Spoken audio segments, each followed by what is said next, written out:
warahmatullahi wabarakatuh. Nama saya Muhammad Karim Berdiri. Di sini saya akan mempresentasikan hasil praktik saya, yaitu perbedaan struktur RPP K13 dan KTSP.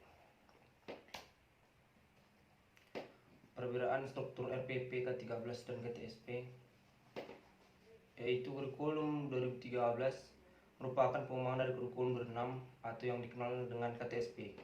Di dalam K13 ada sedikit perubahan untuk penilaian dan metode pembelajaran. Metode pembelajaran dalam K13 menggunakan pendekatan saintifik yang dikenal dengan 5M, yaitu mengamati, menanya, mencoba, mengklasifikasi, mengkoordinasikan, dan mengkomunikasikan. Sedangkan KTSP merupakan upaya untuk menyempurnakan kurikulum agar lebih familiar dengan guru, karena mereka yang lebih banyak dilibatkan diharapkan memiliki tanggung jawab yang memadai. Penyempurnaan kurikulum yang berkelanjutan merupakan keharusan agar sistem pendidikan nasional selalu relevan dan kompetitif. Perbedaan struktur K13 dan KTSP dalam segi pengertian, yaitu kurikulum 2013 dijelaskan sebagai gambaran konseptualisasi konten kurikulum dalam bentuk mata pelajaran, posisi konten atau mata pelajaran dalam kurikulum, distribusi konten atau mata pelajaran dalam semester atau tahun, beban belajar untuk mata pelajaran dan belajar mata pelajaran per minggu untuk setiap siswa. Struktur kurikulum adalah juga merupakan aplikasi konsep pengorganisasian konten dalam sistem belajar dan pengorganisasian beban belajar dalam sistem pembelajaran. Sedangkan dalam KTSP itu struktur kurikulum yang merupakan pola dan susunan mata pelajaran yang harus ditempuh oleh peserta didik dalam kegiatan pembelajaran. Ke dalam muatan kurikulum pada setiap mata pelajaran pada setiap satuan pendidikan dituangkan dalam kompetensi yang harus dikuasai peserta didik sesuai dengan beban pelajaran yang tercantum dalam struktur kurikulum. 2. Dari segi mata pelajaran.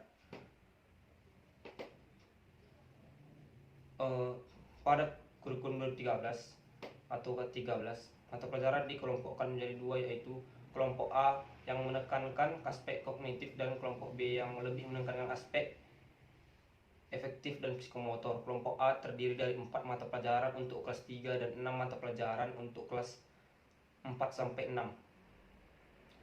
Perbedaan tersebut terletak pada tidak adanya mata pelajaran IPA dan IPS, sedangkan kelompok B terdapat 2 mata pelajaran termasuk di dalamnya muatan lokal. Sedangkan KTSP memuat 8 mata pelajaran, muatan lokal dan pengembangan diri. Muatan lokal merupakan kegiatan kurikuler untuk mengembangkan kompetensi yang disesuaikan dengan ciri khas dan potensi daerah, termasuk keunggulan daerah yang materinya tidak dapat dikelompokkan ke dalam mata pelajaran yang ada. 3. Dari segi pembelajaran. Berdasarkan KTSP, pembelajaran pada kelas 1-3 dilaksanakan melalui pendekatan tematik. Sedangkan pada kelas 4-6 dilaksanakan melalui pendekatan mata pelajaran. Akan tetapi dalam melalui kurikulum 2013, pembelajaran dari 1-6 seluruhnya harus dilaksanakan dengan pendekatan tematik integratif. Pembelajaran tematik integratif merupakan pendekatan pembelajaran yang mengintegrasikan berbagai kompetensi dari berbagai mata pelajaran ke dalam berbagai tema. Pengintegrasian tersebut dilakukan dalam 2 hal, yaitu integrasi sikap dan keterampilan serta pengetahuan. Dalam proses pembelajaran dan integrasi berbagai konsep dasar yang berkaitan.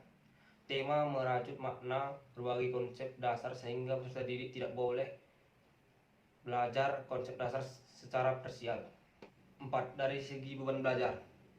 Pada KTSP, beban belajar kelas 1 26 jam, kelas 2 27 jam, kelas 3 28 jam, dan kelas 4-6 selama 32 jam, dengan menambah maksimum 4 jam pembelajaran per minggu secara keseluruhan. Sedangkan kurikulum 2013, beban pelajaran di SD atau Madrasah Ibtidaiyah kelas 1, 2, dan 3 masing-masing 30, 32, 34 jam, dan untuk kelas 4, 5, dan 6 menjadi 36 jam setiap minggu. Alokasi waktu 1 jam pembelajaran baik dalam kurikulum 2013 maupun KTSP adalah 35 menit. Dengan adanya tambahan jam belajar ini dan pengurangan jumlah kompetensi dasar, guru memiliki keleluasan untuk mengembangkan proses pembelajaran yang berorientasi siswa aktif. 5. Dari segi pengembangan kurikulum. Dalam kurikulum KTSP, guru dituntut mengembangkan kompetensi dasar yang telah ditentukan menjadi silabus dan rencana pelaksanaan pembelajaran sesuai dengan karakteristik siswa. Guru juga diberikan kebebasan menentukan buku referensi serta media. Sedangkan dengan kurikulum 2013, yaitu pengembangan kurikulum sudah mencakup silabus, buku teks, serta buku pedoman guru. Hal tersebut akan meringankan pekerjaan guru karena tidak perlu membuat silabus lagi. Guru hanya tinggal membuat rencana pengajaran dalam bentuk RPP. Sebagian orang berpendapat hal tersebut akan mematikan kreativitas guru karena semua sudah diatur dari pusat. Akan tetapi jika dilihat kembali, kurikulum 2013 ini masih memberikan peluang dan kebebasan kepada satuan pendidikan dan pendidik khususnya untuk melaksanakan KTSP dalam pembelajaran dan penelitian. Sekian hasil presentasi saya. Terima kasih.